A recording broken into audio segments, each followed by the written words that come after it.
교회를 어머니로, 그리고 우리 한 사람 한 사람을 젖을바는 아이로서 비유하고 있습니다. 구약에서 분명히 우리 한 사람 한 사람은 어린아이 같다 그랬고, 이렇게 교회는 젖을 먹이고 그 무릎에서 보호하고 또 놀게 하는 어머니와 같은 것이 교회다 말씀합니다. 예수님께서 어린아이 하나가 내게 오는 걸 금하지 말라. 천국이 바로 이런 자의 것이다. 어린아이같이 자기를 낮추는 자만이 하나님을 알게 되어지고 하나님께서 받아주신다. 이렇게 말씀합니다. 오늘 교회가 과연 어머니 같은 역할을 하고 있나요? 여러분에게 교회는 어머니 같습니까? 참 교회는 하나님의 이런 엄청난 약속에도 불구하고 많은 문제를 가지고 있습니다. 정말 한국교회 문제 다 얘기하고 우리들이 경험한 바에도 교회에 문제가 많이 있음을 알 수 있습니다. 그래서 문제 많은 이 교회에서 어머니 같은 참 사랑과 위로를 받기보다 굉장히 깊은 상처를 받는 분들이 계십니다. 그 상처로 말미암아 그렇게 아파하고 힘들어하다가 결국에는 교회를 떠나서 다른 곳에 정착할 수밖에 없는 이러한 현실을 당하신 분들이 계세요. 그래서 그런 분들의 대체적인 특징이 이게 굉장히 교회를 불신해요. 이게 치료가 되어야 돼요. 어쨌든 옮겼든지 우리 교회에 대체적으로 이렇게 옮겨오신 분들을 보면 거의 다 100% 거의 막 치유가 일어나요. 그래서 마음의 상처, 불신, 교회를 왜 가는지 모르겠어 이런 게 아니라 막 교회 가면 만나면 좋은 친구, 헤어지면 또 만나요. 막 이런 분위기들이 이렇게 만들어져요. 제가 대부분 교회에서 상처를 입은 사람들을 딱 들여다보면 거의 한 99%는 목사와의 관계, 목사에게 상처를 받아요. 그러면 그 목사에게 상처를 받은 사람은요, 목사에게 치료를 받고 위로를 받으면 돼요. 그래서 제가 참 신경을 많이 써요. 목사 하나 잘하면 교회는 99% 편안해집니다. 목사 한 사람이 깨끗해지면 교회는 99% 깨끗해집니다. 근데 거의 한국교회에 싸우고 미워하고 어떤 문제를 들여다보면 저는 거의 99% 목사의 문제라고 생각해요. 목사의 리더십, 목사의 배임, 하나님께서 교회를 맡겨주신 그 일에 충성을 다해서 그 교회를 아름답게 유익하게 만들어줘야 되는데 목사가 권력을 휘둘러버리고 이게 배임이거든요. 이렇게 되어지면 많은 사람들이 상처를 입어요. 그래서 제가 많이 신경을 나 하나 잘하자. 항상 그렇게 손가락 해보세요. 손가락 한번 잡으세요. 손가락 딱 해보세요. 너 잘해 이렇게 하지 말고 너나 잘하세요. 자 보세요. 너나 잘하세요 하면 손가락이 어떻게 가요? 하나만 앞으로 가고 하나는 위로 가요. 세 손가락은 나한테 와요. 그래서 내가 너나 잘하자라고 하는 부분은 나나 잘하자는 얘기예요. 나만 잘하면 되는데 꼭 너 못하는 거 가지고 시비를 거니까 문제가 되어지지요. 그래서 제가 참 우리 교회에 상처받고 오신 분들 참 제가 다독거리려고 많이 노력을 했고 또 앞으로도 여전히 그럴 거예요. 나만 좀 잘하자. 목사가 제일 문제다. 이런 의식들을 제가 가지고 있는데 여하튼 간에 목사가 이렇게 잘하려고 해도 상처 입는 사람은 입어요. 주지도 않는데 혼자 상처받아요. 상처 준 사람 하나도 없어요. 여러분 교회에서 보세요. 상처받은 사람이 100명이에요. 희한해요. 상처 안 받은 사람 없어요. 여기 우리 교회에 참 온순하고 넉넉하신 우리 장로님들을 가만히 봐도 그분들에게 상처가 없겠어요. 그 상처를 이기니까 상처가 없는 거지 상처가 없는 사람은 하나도 없는데 죄송합니다. 좀 표현을 좀 격하게 쓸게요. 환장할 일들이 있어요. 상처받은 사람은 많은데 상처 준 사람은 한 사람도 없대. 나는 상처 준 적이 없대. 이렇게 얘기를 해요. 그 실제 상처를 받아요. 그걸 어떻게 해요? 그런 상처는 마귀가 주는 거고 본인이 그 치유받고 행복해지려고 하는 그 모든 것에 대해서 시도를 안 한 것이고 그건 본인의 문제지. 그 본인의 문제들은 어떻게 다른 사람이 해줄 수가 없어요. 목사가 여러분에게 말씀의 밥을 차려드릴 수 있어요. 수저로 딱 들어서 입까지 떠드릴 수도 있어요. 근데 목구녕으로 넘기는 건 누가 넘겨요? 내가 넘겨야 돼요. 내가 못 넘기면 아무짝에도 쓸모없어요. 남들은 다 배부르고 남들은 시원하다 그러는데 혼자만 배고프고 혼자만 가라해서 지쳐 쓰러지는 걸 어떻게 하겠습니까? 지금 우리 김용학 집사님께서 2달째 밥을 못 드시잖아요. 냄새 맡기도 싫대잖아요. 그래서 겨우 우유 한 잔, 그리고 이제 병원에서 주는 그런 영양식, 이제 그런 걸로 겨우 2달을 지금 버티고 계시는데, 우리 교회에서 음식 제일 잘하는 사람이 우리 김동영 권사님 아닙니까? 정말 잘해요. 음식 하는 거 보면. 혼자도 엄청 잘 먹고, 정말 잘 드시는데, 그 남편한테 그렇게 좋은 거 갈아주고, 끓여주고, 부쳐주고 다 하는데, 냄새도 맡기 싫어하는데 그걸 어떻게 넣을 수가 있겠어요? 이렇게 우리들의 이 교회 내에서 이 상처받고 하는 이런 문제들은 누가 주기보다 거의 본인의 피해 의식이라든지 본인에 의해서 결정되는 것들이 굉장히 많고, 그리고 거의 99%는 목사 문제다 이렇게 치부해주면 여러분 마음 편하시죠? 그러니까 마음 편하게 신앙생활 잘 하셨으면 좋겠어요. 여하튼 간에 교회는 문제가 있지만 하나님께서 이 땅에 유일하게 성도들의 어머니로 세운 기관은 교회밖에 없다라는 거예요. 우리 어머니가 문제가 상당히 많은 여자야. 그럼에도 불구하고 나에게는 유일한 내 엄마라는 사실이에요. 그런 것처럼 이 세상에 교회가 아무리 문제가 많고 아무리 부패해서도 그 교회는 내가 구원받고 내가 하늘의 것들로 신령한 것들로 채워지고 천국을 맛볼 수 있게 하는 유일한 나의 어머니라는 사실을 잊지 마시길 바랍니다. 그래야 교회를 사랑할 수 있고 그래야 그 교회를 통해서 복을 누릴 수가 있는 거예요. 우리 개개인이 분명히 어린아이라면 교회는 어머니 같다라고 말씀드렸습니다. 아이들은 혼자 먹고 혼자 잘 놀 수 있습니다. 아이들이 먹을 것만 있고 또 놀거리만 있으면 아이들은 충분히 자라날 수 있습니다. 고아원에서 아이들 엄마 없이도 먹을 것 주고 다 자라날 수 있습니다. 몸뚱이는 자라납니다. 키도 커집니다. 정신도 책 읽고 그러면 커질 수 있어요. 그러나 그것이 전부가 아니에요. 엄마의 지속적인 보살핌과 사랑을 아이들이 받아야 돼요. 애착이 형성돼야 돼요. 아이들이 태어나서 그 엄마로부터 최대한 안전하게 보호되는 이 경험을 한 사람만이 건강하게 인생을 살고 건강한 가정생활을 할 수 있습니다.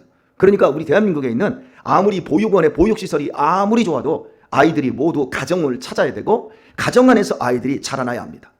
그런데 정부가 똑똑하다는 사람이 이걸 못 보니까 계속해서 보육시설만 늘려놓고 보육원에서 아이들을 키우다 보니까 아이들이 키는 크고 다 정상적으로 커졌는데 아이들의 나중에 보면 이상해요. 정상적인 가정생활을 못해요. 정상적인 사회생활을 못하는 아이들도 생겨나고요. 그런 것들이 이게 사회 문제로 커지는 거예요. 그래서 우리 대한민국은 전 세계에서 이제 선진국에 진입이 되어서 잘 사는 나라인데 아직 정신적으로 문화적으로 아직 멀었어요. 유일하게 OECD 국가에서 아직도 다른 나라의 아이를 팔아먹는 나라가 대한민국이에요. 아직도 300명 이상씩 매년 아이들을 팔아먹어요. 인구 절벽이다, 인구가 모자란다고 하는데도 아직도 팔아먹어요. 왜 그러냐면 우리나라의 국민 의식의 수준이 그만큼 후진국보다도 못한 거예요. 아직 선진국 대열에 들어가려고는 한류 열풍부터 시작해서 문화 강국이라고 그러는데 실제로 대한민국이 가지고 있는 이런 이 얄팍한 생각들을 들여다보면 아직도 한참이나 멀었다고 할 수 있겠지요. 그런 것처럼 어린 시절에 아이들이 엄마와의 그 애착 관계를 통해서 정상적으로 아이들이 자라날 수 있는 것처럼 우리 성도들이 교회에 안 나갈 수 있어요. 요즘 가나안 교회라고 교회를 안 나가는, 교회에서 상처받고 교회를 싫어하는 사람들이 한 300만 명 정도일 거라고 지금 추산을 하고 있습니다. 이 사람들은 스스로 성경을 읽습니다. 스스로 성경을 묵상합니다. 그리고 혼자 기도합니다. 그래서 우리는 아무 문제 없다 그럽니다. 그 사람들 문제 심각합니다. 어머니 같은 보호와 사랑을 그들이 경험을 못합니다. 그러면 그들의 영혼이 자라나질 않습니다. 그들의 영혼에 분명히 문제가 생깁니다.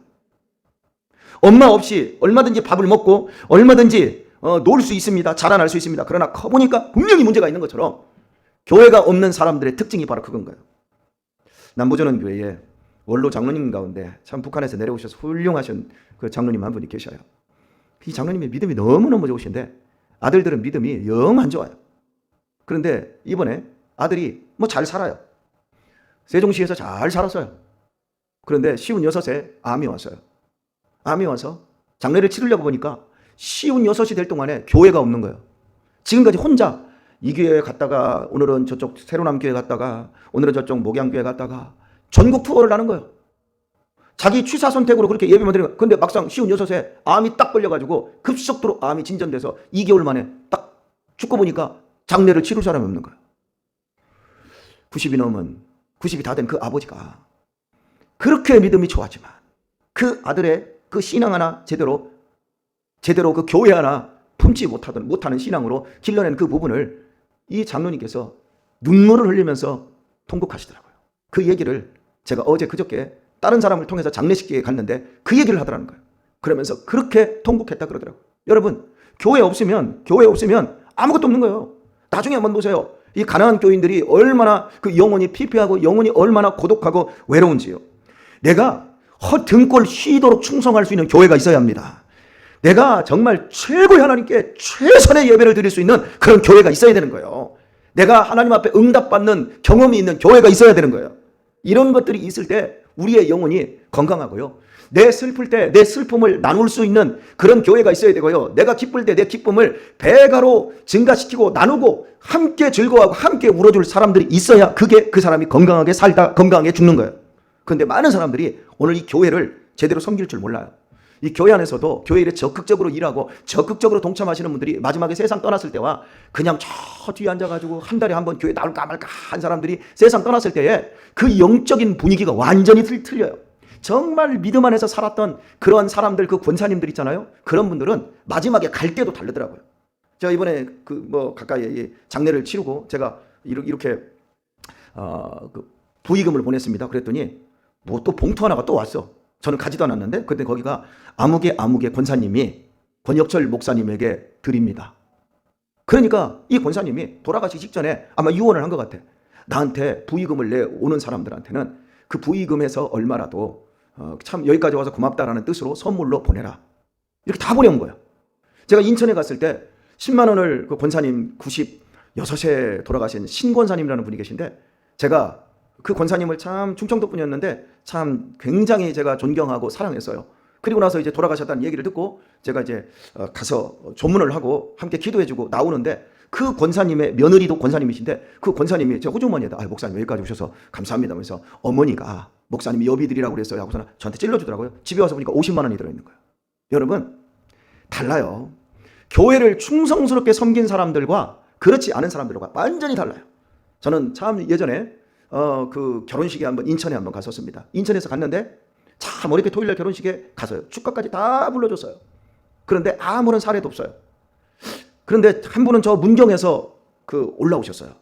제 2년 후배 목사님이 문경에서부터 올라오느라고 토요일날 얼마나 차가 막혔는지 몰라요? 그런데 우리 둘이 딱 일어나는데 그 목사님한테 여기까지 오셔서 너무 감사하다라고 하는 어떤 사례 표시 같은 거 내가 뭔가 받고 싶어서 그러는 게 아니라 그걸 저도 해요. 저도 우리 어머니 돌아가셨을 때 멀리에서 오신 목사님들 평택에서 오신 목사님들한테도 나중에 다 고맙습니다 하고서나 그분들 봉투에다 5만 원씩 3만 원씩 가져왔는데 2만 원씩 넣어서 다 하나씩 다 드렸어요.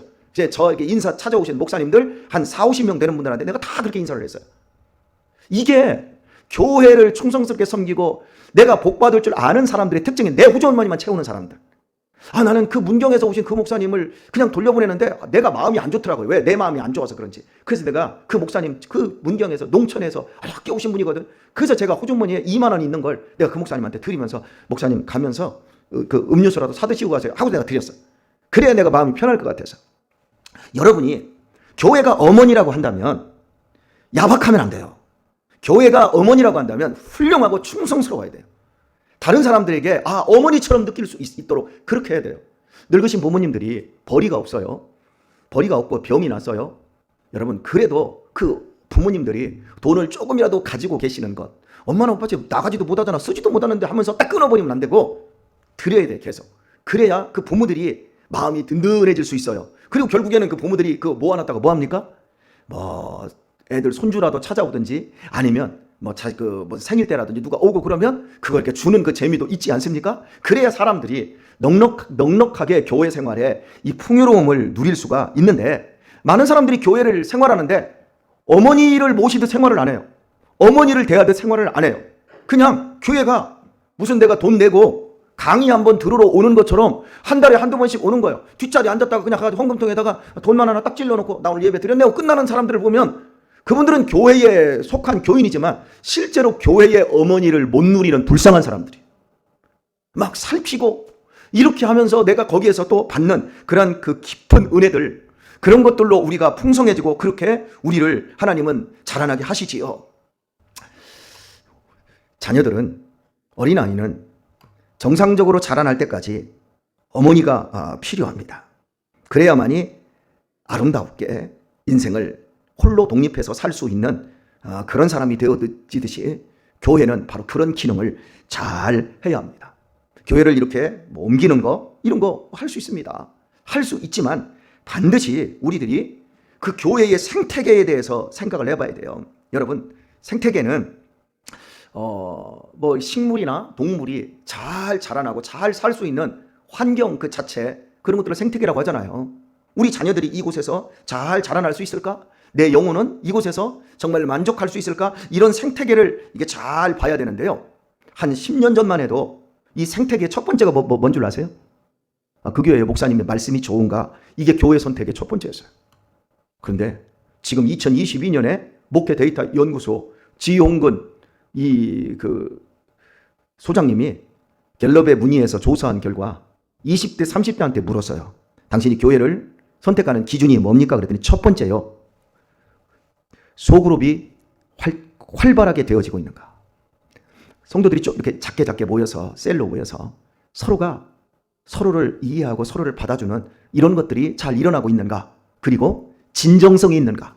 진정성이 있는 교제, 진정성이 있는 예배, 진정성이 있는 어떤 기도, 찬양, 이런 진정성을 본다는 거예요. 그래서 이런 지금 우리 시대의 생태계를 가만히 들여다보면 예전에는 목사의 카리스마 넘치는 말씀이었지만 이제는 그게 아니라는 거예요. 우리 젊은 애들은, 젊은 사람들은 이 교회가 어머니 같아야 된다는 거예요. 진정한 사랑을 원하고 있는 거예요. 그러니까 제가 여러분에게 셀 모임을, 주일 예배를 빼서라도 셀 모임을 지금 하게 하는 이유가 바로 그건 거예요. 근데 우리 교회가 이제 제법 이제 그런 부분에서 잘 되어지는데, 이런 모임이, 셀 모임이 한 달에 한 번 셀 모임으로 딱 고착화되고 끝나버리는 게 아니라 그 한 번 모임을 통해서 더 가까워지고 더 어머니 같은 역할로 계속해서 보살피고 그 보살핌 속으로 들어가고 격려하고 지지해주고 위로해주는 이런 것들이 일상 속에서도 계속해서 늘어나기를 축복합니다. 이렇게 가야 되는 거예요. 참, 우리 권사님들이 잘 모이셔서, 우리 요즘 권사님들 모임은 보면 한 65세 이 정도가 평균 그 연령인 것 같은데, 하는 것을 보면 한 18세? 이제 그렇게 재미있게 이렇게 놀고 계시는 것 같아요. 어제도 우리 하영이가 교회 갔다 오더니 집에 오면서 뭐 배추 부침개를 가져오셨더라고요. 좀 많이 좀 보내지. 부칠라면 좀 많이 좀 부쳐. 먹다가 모자라니까 감질만 나서 성질이 나더라고요. 이렇게 맛있는 것을, 아니, 이렇게 조금 보내가지고 6식구인데 이거 어디다 붙여? 어제는 그래 두 놈이 없는데도 나 집에 딱 갔더니 막 뭘 먹고 있어. 그랬더니 봤더니 부침개를 줬대요. 그래서 야, 나도 먹자 없잖아. 딱 먹는데 한 젓가락 보니까 없어져 버렸잖아요. 그래, 누가 보냈다 그랬더니 우리 황시성 그리고 우리 박시성을 가진 권사님이 이게 붙여서 이렇게 주셨다 그러더라고요. 좀 많이 좀 주지. 이 방송을 보고 계시는 우리 황병선 권사님, 다음부터 최소한 6장 붙여서 보내시라요. 예, 이렇게 그냥 거침없이 이야기할 수 있는, 여러분, 이게 교회인 거예요. 어떻게 해서라도 막 무서워서, 나 성도 눈밖에 날까봐, 목사가 막 무서워서 쫓겨날까봐 무서워서 아무 말도 못하고, 막 성도는 막 목사에게 기대가지고 목사님의 사랑을 받아야 되는데 그래가지고 막 자기 안에서 막 불안하니까 목사한테 막 넥타이 사주고 양복 사주고 그래가지고 사랑을 받으려고 하는 이런 게 아니라, 그냥 밥 먹고 부침개 있으면 부침개 나눠 먹고 이물 없이 서로에 대해서 나눠주고 베풀어주고, 오빠 같고 동생 같고 어머니 같고 또 아들 같고 이러면서, 아니 아들은 아닌데 목사가 왜 이렇게 어려워, 아니 분명히 목사는 우리 아들하고 동갑인데 왜 이렇게 힘든지 몰라. 예, 그러면서도 할 말도 다 하고 이러면서 교회가 아름다워지고 행복해져야 될 줄 믿습니다. 이렇게 가야 돼요. 오늘의 말씀을 맺도록 하겠습니다. 교회는 잘 받아줘야 돼요. 받아줄 수 있을 때 치유와 회복이 일어나요. 우리 애들 키워낼 때 여러분, 우리 엄마 아빠가 얼마나 받아줬나. 우리 애들이 모두 다 모범생이었나요? 아니었잖아요. 그런데 부모가 애들이 다 자라날 때까지 받아줄 때 얼마나 나중에 다 훌륭하게 다 이렇게 큽니까? 교회의 힘은 관용하는 데 있어요. 우리 잘 받아주십시다. 아셨지요? 꼴 보기 싫은 사람들도 잘 받아주고, 그리고 나도 마음을 쫙 열고 그냥 교회를 내 마음속으로 다 받아들여. 그래야 됩니다. 우리가 숲에 들어가면 피톤치드가 나오잖아요. 그죠? 숲에 들어갔다 와도, 좋은 숲에만 들어갔다 와도 막 피톤치드로 인해서 막 몸이 막 상쾌해지는데, 하나님 아버지가 성령의 감동으로 역사하시고 우리를 새롭게 하시는, 우리의 죄를 예수 그리스도의 피로 씻어버리고 성령의 감동으로 우리에게 예배 가운데 만나주시는 그 하나님이 계신 이 어머니와 같은 이 교회를 드나들면서 우리가 이곳에서 아름다워지고 행복해지고 이곳에서 상쾌해지지 않는다면 어디에서 상쾌해질 거요? 온천? 사우나? 아니요. 우리의 영혼은 우리 교회에서 상쾌해져야 합니다. 우리 김경성 권사님이 기가 막힌 글을 썼어요. 제가 그 전날 글을 쓰라고 그랬더니 막 입이 이까지 나와가지고 못 쓰는데요. 그래도 감동이 와야 쓰는데요. 승질 부려놓고서나 그 다음날 써버렸어. 그래서 이건 뭐요? 제가 그렇게 생각을 했지만, 우리 그 12월 24일 날 시와 음악이 있는 영광의 밤, 우리 이렇게 준비를 하고 있거든요. 우리 김동래 권사님도 하모니카도 준비하시고 우리 박정석 권사님이랑은 또 재밌는 것도 준비하셔서 여러분 그날 우리 한번 시와 음악이 있는 영광의 밤을 우리 한번 만들면서 웃고 즐겁고 야 여기가 바로 어머니와 같은 장소다라고 하는 걸 우리 다음 세대들한테 보여주시도록 하십시다. 아멘 하세요.